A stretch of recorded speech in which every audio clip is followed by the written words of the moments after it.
La educación romana. Los romanos amaban sus tradiciones y tenían una actitud de respeto hacia su vida familiar. Esta actitud hizo posible la elaboración de un sistema educativo individualizado, basado en la formación cultural y física, para que sus hijos pudiesen triunfar en la vida. A lo largo del tiempo, estas tradiciones familiares se fueron perdiendo con la llegada de los términos patria potestad y pater familias, que era el que obtenía todos los derechos. Con todo esto, las relaciones entre padre e hijo eran más estrechas y la mujer consiguió un papel más importante en la sociedad.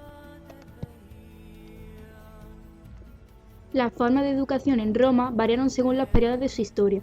En general, le dieron más importancia a las leyes, su actitud era realista y fueron más prácticos a la hora de actuar. En la época heroica no había escuela, de la enseñanza se encargaban los padres y finalmente ingresaban en el ejército. Más tarde se utilizaban a los maestros privados para recibir una educación, pero solo tenían acceso los que tenían poder económico. Finalmente se crean las escuelas. Se pueden distinguir tres niveles de enseñanza en la educación en Roma. Primero, la enseñanza elemental, que comprendía las edades de 7 a 12 años. El niño acudía con el paedagogus, el responsable de llevarlo y traerlo. Las niñas permanecían con la madre, haciendo tareas domésticas. La enseñanza se centraba sobre todo en la escritura y la lectura, y a través del método de la memorización.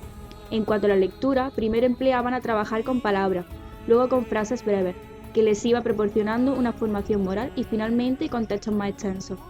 Para la escritura utilizaban unas tablas de arcilla y realizaban su trabajo o bien con la ayuda del maestro o siguiendo el surco de las letras grabadas en la arcilla.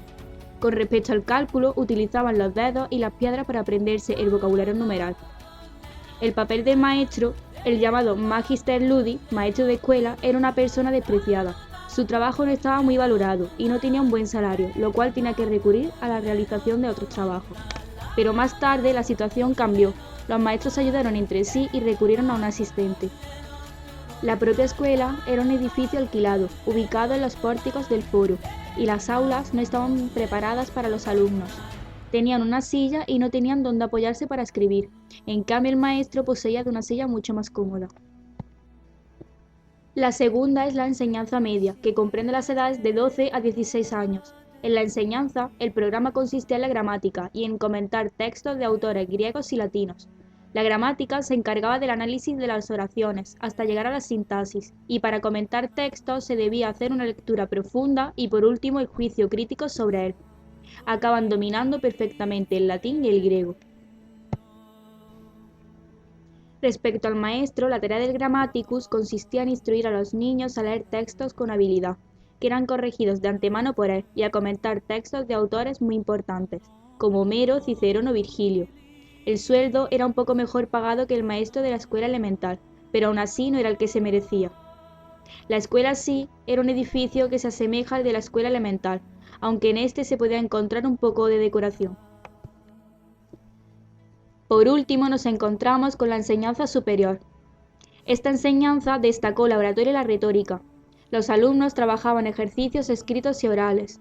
Estos ejercicios consistían en comparar personajes históricos con sus obras o decretos. El maestro retor era especialista en el arte de la oración y la palabra fluida. Por lo tanto, enseñaba a los alumnos los secretos del buen hablar para que pudieran triunfar en la vida. Los maestros podían ser tanto libertos como exfuncionarios. La escuela en sí seguía siendo un local en los pórticos del foro, aunque a veces el Estado prestaba alguna de sus salas.